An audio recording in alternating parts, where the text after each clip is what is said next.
We have heard that Forrest and Barbara might be moving, and we are glad they haven't moved yet. So let's begin with prayer. Dear God, again, thank you for Roy. Thank you for the Sabbath school he left us and the legacy we're trying to continue, one that is intellectually fearless but full of joy and gladness and loyal to each other and to the church. We are particularly thankful today for Forrest and Barbara for all they've done through the years for this Sabbath school class, and we hope that they will not be soon moving. In Christ's name, amen.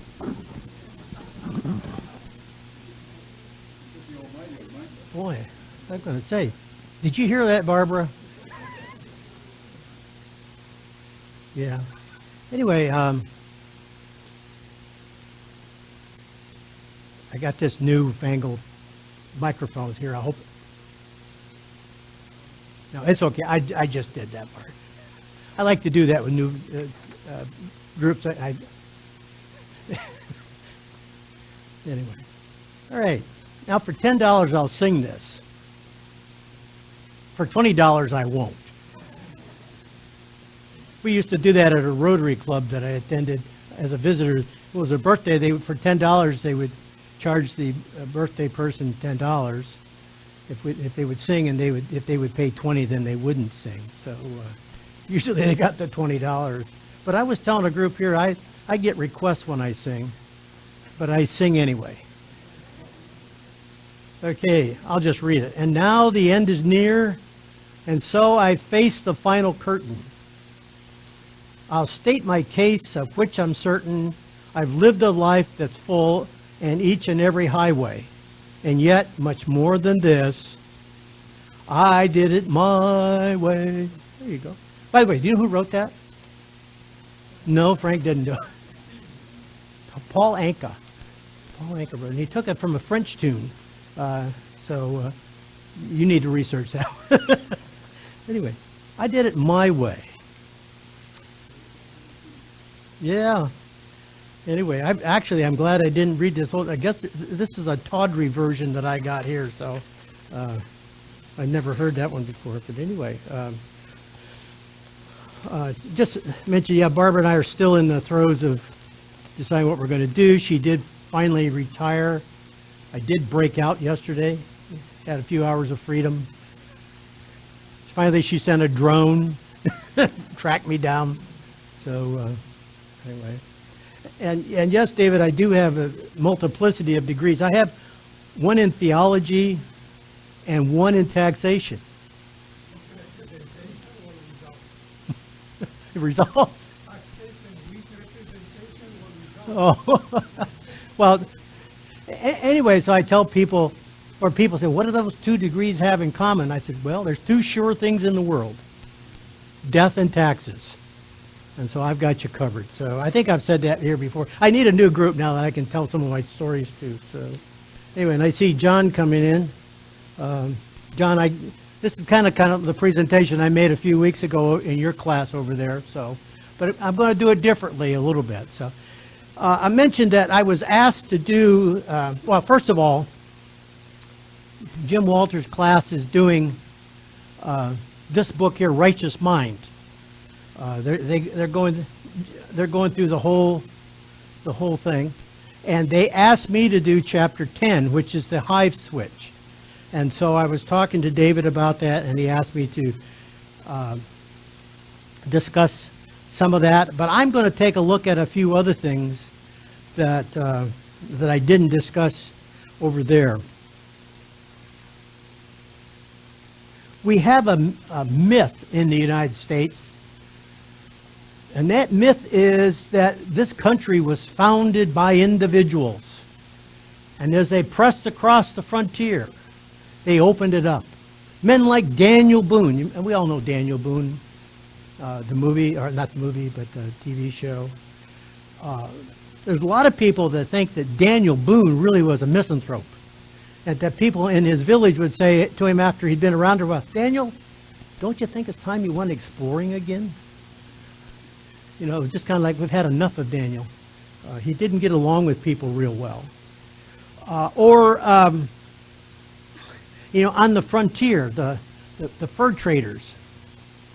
They all went out there, and Jeremiah Jones, we've seen that one at least twice.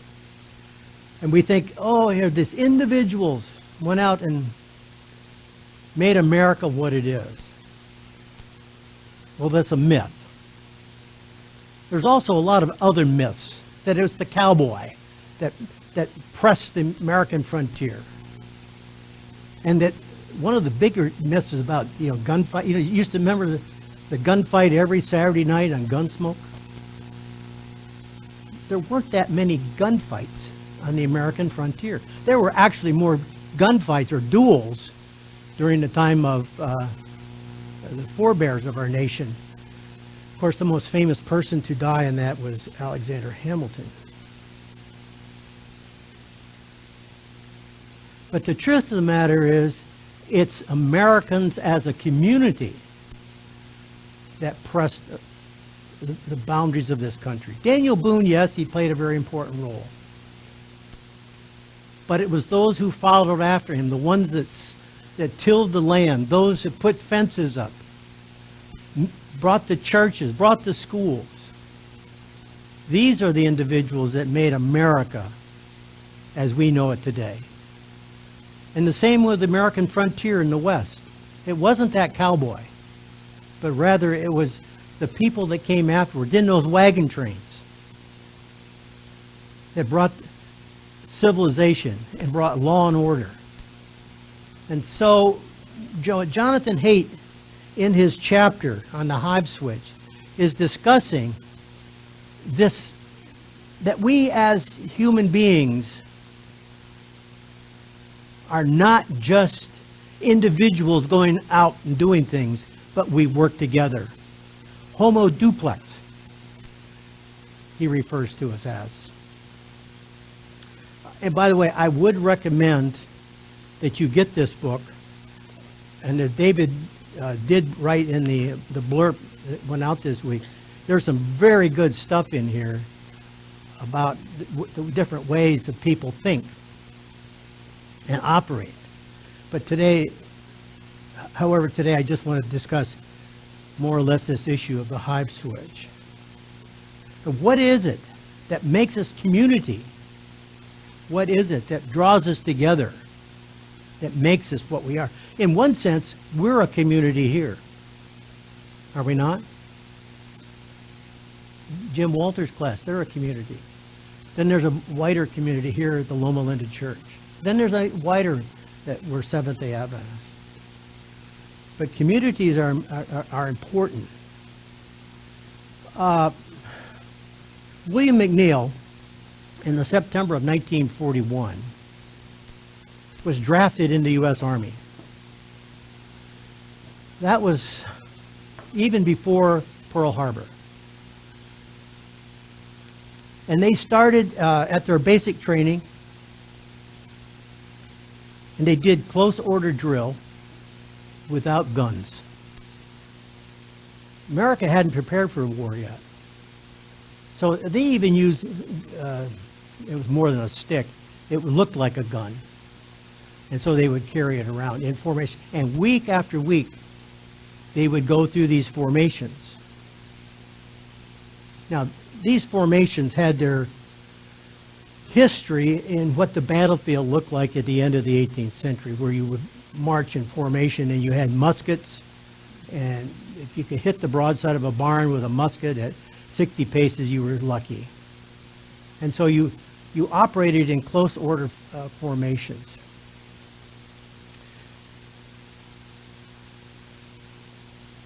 McNeill says that after a few weeks, when his unit began to synchronize well, he began to experience an altered state of consciousness.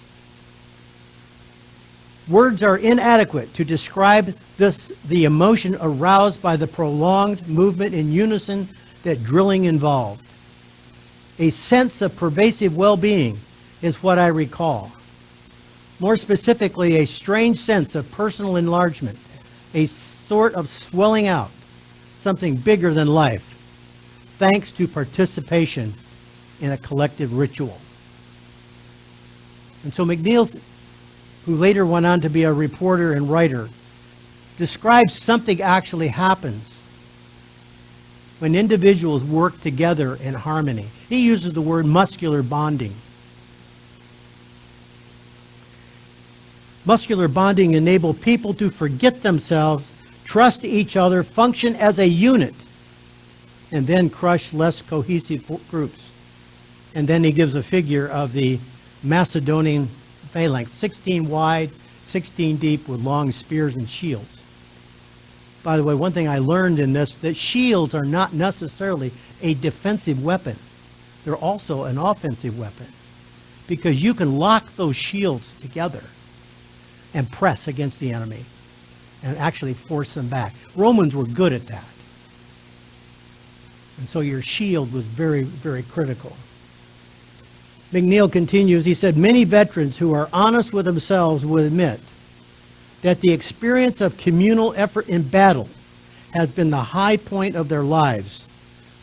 The I passes insensibly into a we, my becomes our, and individual fate loses its central importance. I believe that in it is nothing less the assurance of immortality that makes self-sacrifice at these moments so relatively easy. I may fall, but I do not die, for that which is real in me goes forward and lives on in the comrades for whom I gave up my life. I remember in the TV movie Band of Brothers. How many remember Band of Brothers? I've watched it several times. And one of my favorite parts of that is in the very first one. They're down in Georgia doing their paratrooper training. And one of the guys did something that upsets the commanding officer, and the commanding officer makes him run up the mountain after evening meal. And so he starts out alone. And pretty soon, there's a whole group of his comrades running with him. They would not let him run that mountain alone. And by being together, they came together in muscular bonding.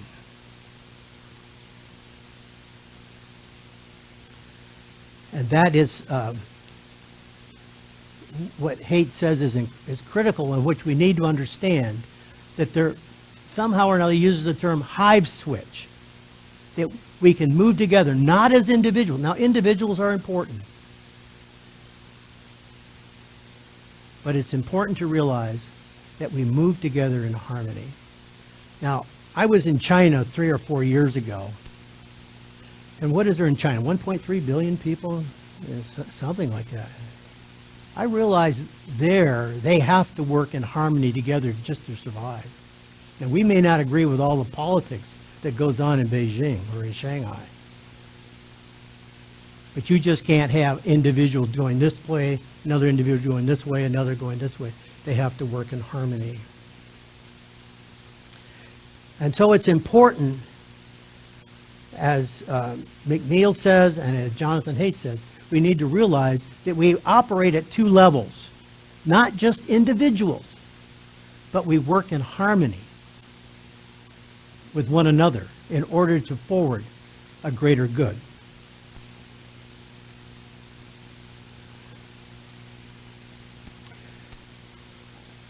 Barbara Ehrenreich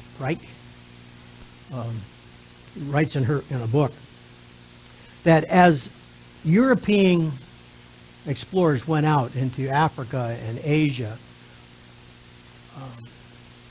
and different places, they would see something they had observed, groups of people dancing in formation, drums beating, wild music, shouts, cheers. And many Westerners were appalled. Why are these people doing this?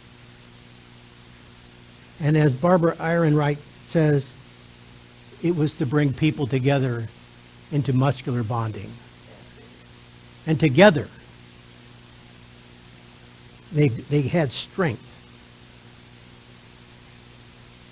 They were able to see themselves as a community.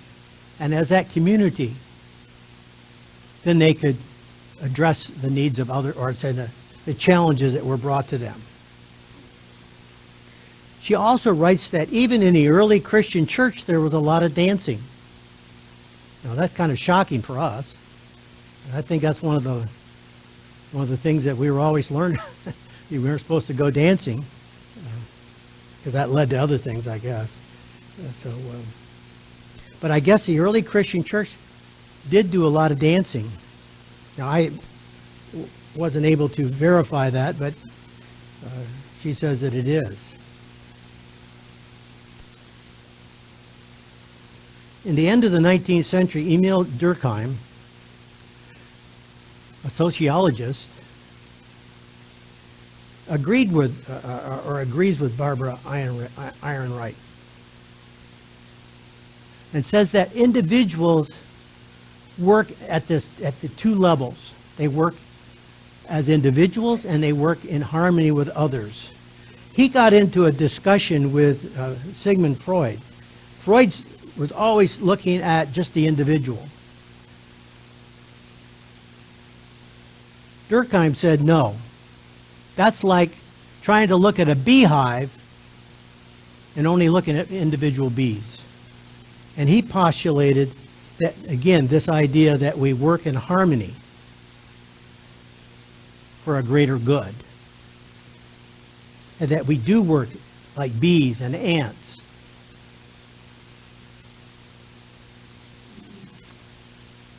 Freud tried to explain different morality and religions using only psychoanalysis. And Durkheim said that Homo sapiens was really Homo duplex, and that what we do in church is not just theology, but we are actually a community. By the way, something that dawned on me this week. You know that thing we as Adventists do quarterly? What do we call that? Communion. The word commune is there. We come in together in communion.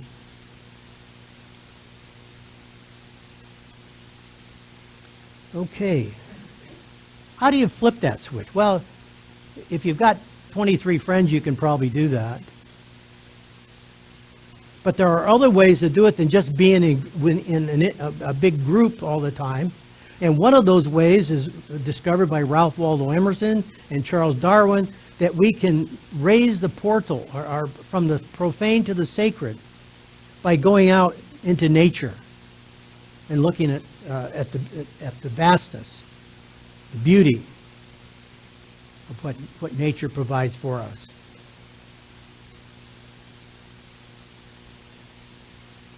Emerson and Darwin shut down the self and became simply part of the whole. That's what they felt that you could do as groups. Another way to flip this switch. Now, this was one of the areas that I'm still a little, I don't know about, and that is by psychedelics. Certain religious groups through history have used psychedelics, mushrooms, cactus plant, mescaline, peyote. Those of us who lived in the 60s remember using certain types of psychedelics. Someone had once said that if you remember the 60s, you weren't there. But LSD was a big one. These psychedelics help shut down the self and bring into community. There was a study in Boston in the 60s, of course, that a group of 20 people were given, well, let me back up. There was a group of 20. 10 were to receive a psychedelic. The other 10 were to receive niacin. Now, I've taken niacin, and I know if you take too much of it, you get really hot flashes all of a sudden. You get really just really start burning up. I remember I had to take it for a while, and I actually had to get in the shower to actually cool down. Anyway, one group was received niacin, the other was to receive a psychedelic, and they didn't know which was which. And after about 30 minutes, they discovered who really had the psychedelic. There was a sense of the sacredness. There was a sense of community. 20 years later, someone went and rounded up those 10 individuals that had the psychedelic, and they still felt that that was a real event, an experience, a sacred experience. Many American Indians, they would take, I'm going to back up, Aztecs specifically would have mushrooms, and they actually think that the gods actually came and took them to a higher level. And there are people today that feel that psychedelics will take you to a religious realm. I think of his name here, Harris, Sam Harris, who is deep into mindfulness and meditation. Early on in his experience, he used psychedelics. I think he does on occasion now, but that's not a major event for him anymore. He doesn't recommend it because in the class over here, Bill Breer, I think he was the one who was talking, that if you don't do these psychedelics well or correctly, you can get into a lot of problems. So Sam Harris doesn't recommend them in general, but there's a place for that. I said 25 years later, there was still strong feeling of that group in Boston. Another way, which I never thought of before, according to Jonathan Haidt, are raves. Now, I guess I'm too old for raves, but and I look around here, I think most of us are too old for raves. I know that they used to have them down here at the, you what? You what? What's a rave? Okay, what's a rave? As I understand it, does anyone tell me what a rave? Okay, it's a group of people. It can be hundreds. And loud rock music. Sinful rock music. And they start dancing. And in some cases, they're taking psychedelics. I think it's ecstasy is the one that they take. And in this process, they can keep going all night long.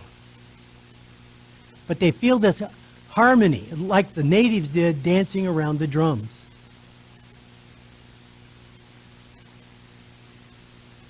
I don't know if my wife knows it or not, but I think one of our boys went to a rave one time. I think he came out okay on it, but they used to have, what's the racetrack down here? No, not Orange Show, Ontario. They have them down there. And I also think they have them out in the desert as well. Okay. Well, by the way, I just want to again plug for this book. There's just an awful lot in this book that really needs a lot of processing. I mean, one of the big issues is we think that we're all rational creatures. Jonathan Haidt says that's fine, but we're more emotional than we like to recognize. Okay, so what is it that causes us to flip the switch? And it turns out to be OxyContin. I'm saying that wrong. Oxytocin. There we go. It's different, right? Okay, I even have it highlighted here. I can't read it, but anyway, by the way, it has found out that groups of animals that have high amounts of oxytocin, the males take care of the children better. Maybe there's a secret here, ladies, that you could, or that we could slip something into the water. But anyway, primates that are very involved with their young, there's a high amount of oxytocin. Oxytocin prepares females for motherhood, uterine contractions, milk letdown. It's also something to touch and to care for one's children, and that's where it helps for the males. Oxytocin squirted in one's nose makes one more trusting.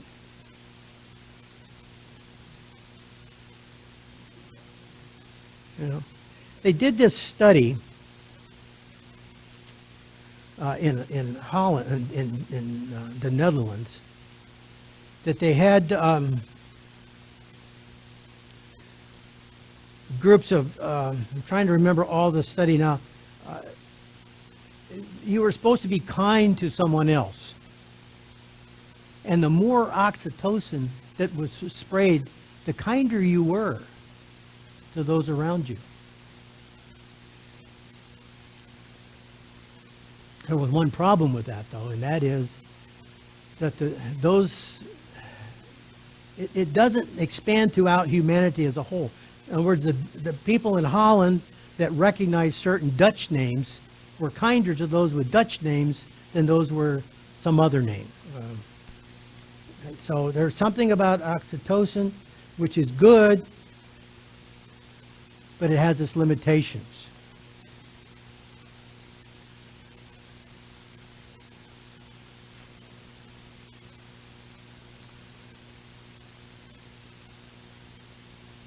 Another issue is mirror neurons, and I'm getting into the weeds here now because I don't understand a lot of this, and I'm going to take Jonathan Haidt's word on a lot of this.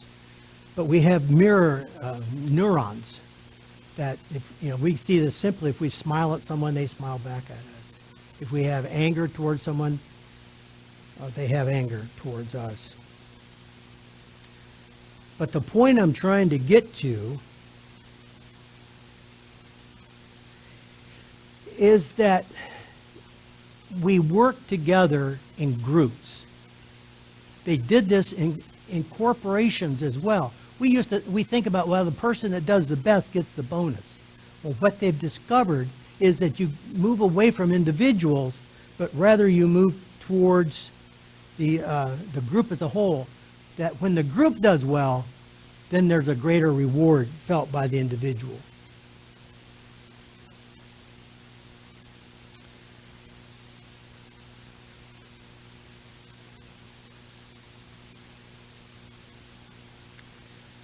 Okay, I want to kind of now go off the beaten path a little bit because I want to talk about religion a little bit, and I want to talk about macroeconomics. Let me talk about macroeconomics first. We've had some discussions recently about issues that deal here in the United States and in around the world.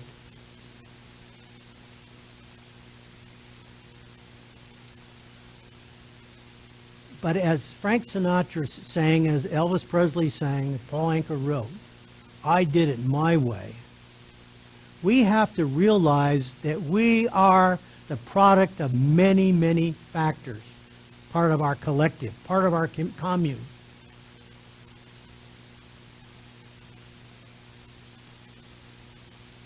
I would say, and I was in development for years, and I would hear this from somebody who was a graduate of such and such an institution. Well, I worked hard to get my degree. I paid tuition. I did this.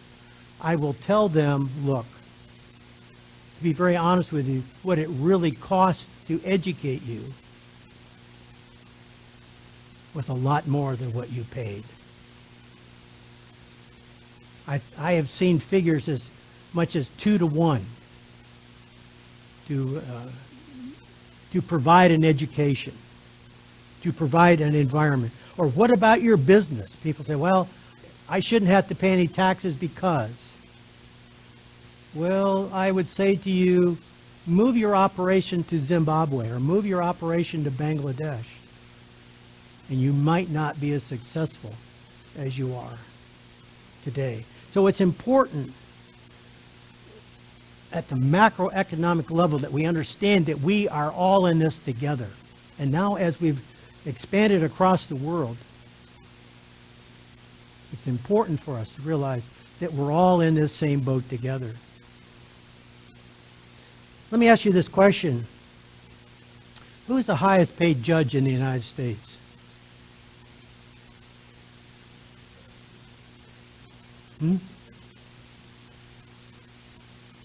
Roberts? Okay, I'll tell you who it is. Judge Judy, that's exactly right. She makes $20 million a year. I think Roberts makes about $500,000. I mean, that's not counting his other thing. And the point I'm trying to get into this point that Judge Judy gets her money because she's got a market of people that will pay sponsors for her. It's not because she has the skills. It's not because she has the smarts. What about Michael Jordan? Does he, every dollar that he makes, is that his? Legally, yes. But, you know, I could never do as well as Michael Jordan with basketball. Not just because of my height either. I don't think I could ever hit the net. I think what we have to realize that Michael Jordan and Judge Judy get their resources because of this greater collective, this greater society in which we live in, this thing called America. And the same way with taxation. It's just that we need to remember that we're putting back into our society that which we have just are fortunate to be here and to live here. Religion. Jonathan Haidt says religion does two things. It binds us and it blinds us. And I think what we have to be very, very careful of is that religion can be very positive. It can also be very detrimental. All we have to do is look at John Jones. Is it John Jones? No. Jim Jones, I'm sorry. John's our friend. Jim, not our friend. By the way, Ron Graybell said that he was on the same platform with Jim Jones one time up in Northern California. And so we need to realize that we have this greater collective, and as Haidt brings out, we are part of a greater community, not just ourselves. And it's important to be good. It's important to excel in what we do at the same time, as Haidt says, as supported by Durkheim and others, that we are a greater good. If we're going to press things together, we need to work in harmony. We need to work as a group. A book that I would recommend, reading Justice by Michael Sandel. Michael teaches at school in Boston. Daniel, you graduated from it or went there, Harvard. You know, living in outside of Worcester, Massachusetts, we're kind of equidistant between Harvard and Yale, so we had to be careful what we say.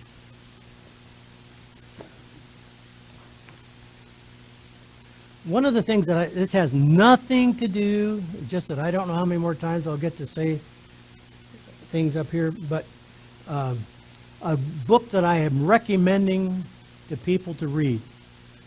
Now, it's called How to Have Impossible Conversations. Now, this is not between husband and wife, but it has to do with what Jonathan Haidt talks about. And towards the end, he shows how conservatives and progressives have a hard time talking to one another. And we see that in the United States today. People live in their own little culture. Peter Boghossian had, I think, a very good technique here to help people talk to one another. Now, I reckon one thing I will warn you on this book. He's not a Christian. He's an anti-theist, but he's got some very good things in there for this. As a matter of fact, I'm going to hand out called Rappaport's Rules. I think think I have enough, not for everybody, but for every family unit. Okay. So to conclude, there's a whole lot in this chapter on the hive switch, but the basic premise is that we are in this together as a group. And that what's good for our society, we need to understand that we need, if we're going to, what's good, we need to be understanding that we're part of it and that we have a responsibility, that we just didn't get where we are by ourselves any more than America got where it was by itself. Oh, one thing I did forget. How many have been down to the San Bernardino Museum? You ever get down there? Yeah. There is there's an exhibit on the mountain men. We think of these mountain men as individuals that go out here and trap, but they would get together periodically in community. And so I would challenge every one of us to realize that we have communities and that we have a responsibility to our communities and privileges as well. And a little side commercial, I have to tell you, one of the biggest things that in regards to moving this to another area is this community here. I hate to lose it. And so it means a lot. So anyway, I guess I'm going to let you have some. Okay, who's the first question or comment? You know, this Jonathan Haidt business, it's really, I think it's really worth pondering because it's true that he really called for a more communal consciousness at one time. But if one looks at what he's objecting to, the group think that has overcome so many universities, that if you're not saying the right thing, people will shout you down. The idea of free speech, in many universities is going to the side saying that people with privileged opportunities and privileged classes should not be listened to, and so forth and so on. So he's founded this, what is it called, unorthodox academy, to which academics from around the world can belong, which are holding open the possibility of free speech on campuses. So I think it's to me a very urgent and perplexing thing to get this balance right, because on the one hand, we need a more communal consciousness. On the other hand, there's a kind of class consciousness that's creeping over the academy that is destructive. And so how to negotiate those two troubling things, I'm not sure. Anyway, it's there for us. No, I would just like to respond to that. Yeah, go ahead. I think I'm raising the same question you are, David.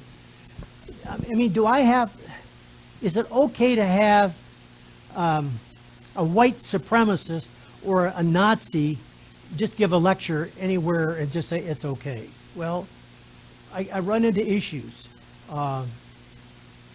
There's some things I think need to be controlled, but I don't know what they should be. And I do think Jonathan Haidt is wrestling with that issue. I'm not sure if I agree with him. It could be one of the reasons he left where he did. He left University of Virginia. What is it, Columbia or? He's at New York University now. New York University, yeah. And in the School of Business, of all things. Yeah, of all places. So it's a struggle to balance that. Can I just say anything I want? I don't know. I think those are.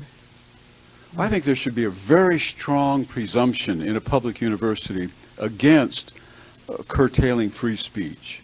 I'm not saying it should never occur, but the presumption should be very, very strong. Got up here. By the way, I understand that in the old Soviet Union, you had freedom of speech. Anytime you wanted, you just didn't have freedom after speech. Actually, I wanted to say something about loyalty. I'm sorry? Loyalty. Loyalty, okay. Institutional loyalty or religious loyalty to our doctrines or something like that.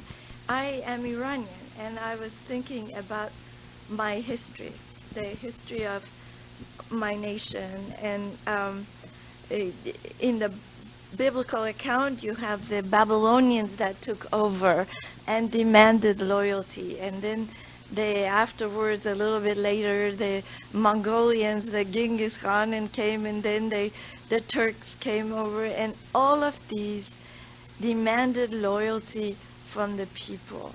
I think of the biblical, in the Bible, Jesus' time, the Romans were demanding loyalty to the, Pax Romana. And I'm just thinking that sometimes, right now,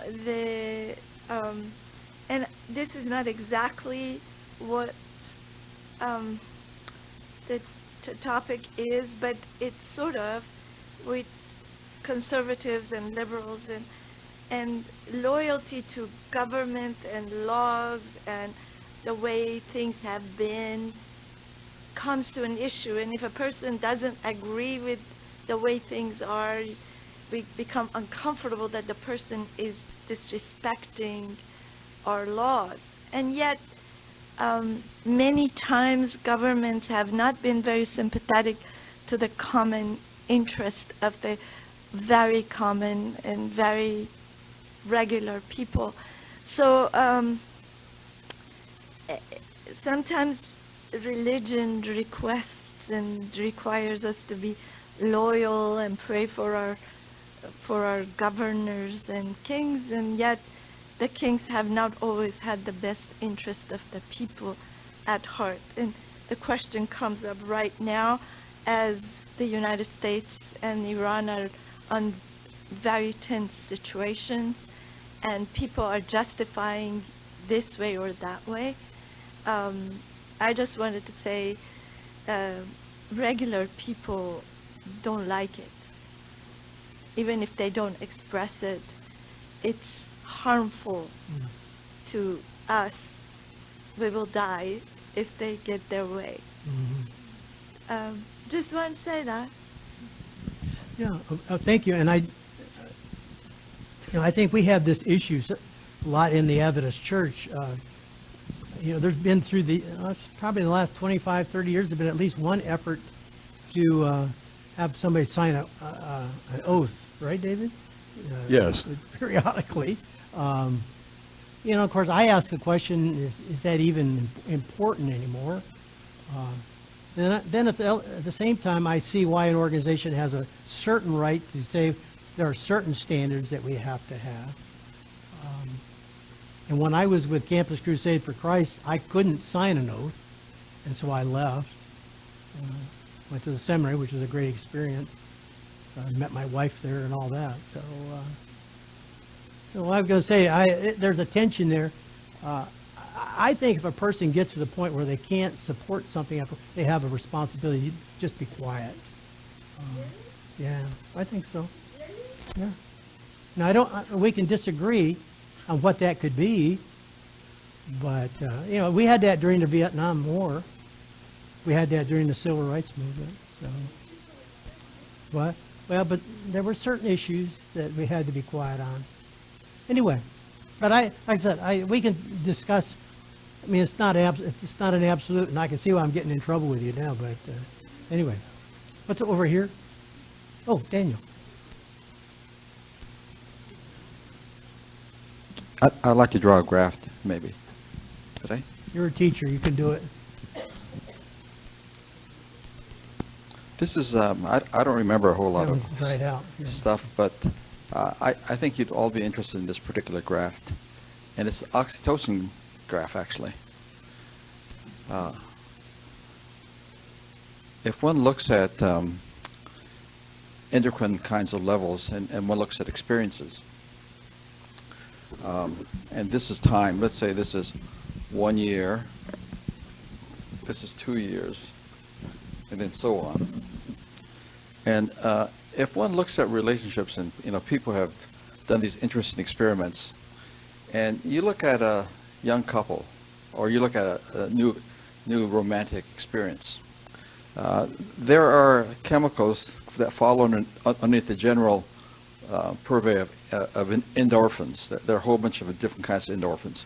And as you might expect, it's very high But by the time 2 years comes down, it's dropped down to something like Is this when you're a silly teenager in love? That's right, absolutely. You know, and if you sort of look at Hollywood and you look at divorce rates, it's about 2 or 3 years that people get divorced. And that's because the endorphin levels have probably dropped off and people now feel they're not in love anymore because the endorphins have left. But what's interesting, you brought up the topic of oxytocin. Oxytocin is very low here, but if a couple continues to hold hands or touch each other or do the kind of things that couples do, if they continually do that, the oxytocin levels will slowly rise over time. And given a lifetime, the oxytocin levels can get higher than the initial endorphin levels. And so an old couple that has continued to have physical contact with one another over time, not necessarily sexual contact, but just contact, will have an emotional experience that is comparable to what happened when people were young. So, and the other thing I want to mention is that there's a person by the name of Zach who's at Claremont and whose wife used to work here in the neurology department, and therefore some of us have had contact with him, has done it extremely thorough, has spent his career talking about oxytocin, and he happens to be an economist, and he's written a book on neuroeconomics, and has pointed out that a lot of good things like trust, etc., are the basis for good kind of business. Anyway, if you ever want to read about him, I think that could be quite helpful. But I think this graph is an interesting graph that is worth knowing about on how we should relate to one another. You mean we don't fall in love just because we fall in love? You mean it's all chemical? A lot is chemical. Okay. Okay. Somebody else I bet Peter, you wants want to say something. Yes, I will. From your musings, I understood, at least for me, one main idea that you emphasize the community, the importance of community. Well, I like to mention that sometimes it's working, sometimes it's not working. And we gave some examples from the art of war during the centuries. You mentioned the Macedonian Falanga of Philip II. And yeah, that formation, military formation, helped Alexander the Great to conquer the Persian Empire. But it didn't work during World War First, because they were attacking in close ranks, and with the invention of the machine gun, Oh, okay. 10 millions of people died during World War I, and it didn't work. In regard to the community, I like, I made me to remember that there are two great currents in the Western civilization in regard to this. And we have these two great currents that are in existence until today from the two great Greeks, Plato and Aristotle. Well, Plato is the one in his Republic that emphasized the importance of community. And he argued that the citizen is not as important as the community is. That the individual has to put everything that he has for the good of the community, to sacrifice himself. In other words, the individual didn't count too much. And this kind of argument gave us the totalitarian regimes of today. It gave us Pol Pot, it gave us Ayatollah Khomeini, and others. But the other current came from Aristotle. That was Plato's student. Aristotle was emphasizing, in opposition with this, the individual, the importance of individual. he made a very important argument. He believed that if the individual is free and is prosperous, the community also is free and prosperous. And I totally agree with him. And I believe the American system is based on Aristotle's principle. Of course, community is important and we cannot negate, but I am totally in favor of this, that first of all is the individual that should count. That we should look at the freedom of the individual and his prosperity, and that will make the country and the community prosperous and free. And I'm going to agree with you partially on that. In 1787, in Philadelphia, when they were hammering out the Constitution, one of the big issues that those who were there in Philadelphia, who were part of the upper class in the United States at the time, were concerned about mob rule. And that's why we have things like the Electoral College, we have a Senate with 2 individuals for each state rather than on proportionate. So they were concerned about mob rule as well. So I think they had to balance that in order to forward what is now the United States. So. If no one wants to jump in, please do, but I'd like to respond to Peter this way, and that is, okay, so we have the Aristotelian view, and then we have the Platonic view. What if we have a dialectical view? One which says, okay, we have the community and we have the individual, and we don't reason deductively from one to the society, but we have them bouncing back and forth. So whatever we say about the individual has to be hammered out against what we want to say about the community, and what we say about the community has to be thought of in light of what we say about the individual. So we make neither one of them paramount, but we put them on an equal footing and have them go back and forth. Do you want to respond to that? Well, I didn't exclude the importance of community, of course, and we have a current in this country called diversity that, in my view, it's terrible. And a few years ago, the university emphasized this idea. I mean, it was during Clinton administration, I think. He came up with this idea that diversity is very important, and every institution should create groups of people. They should create their own organizations inside.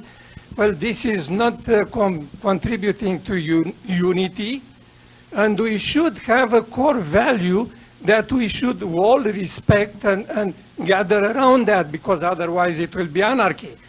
It will be like during the Old Testament times when there was no king and everybody was doing whatever he thinks he thought that was right in his own eyes. Could I say something?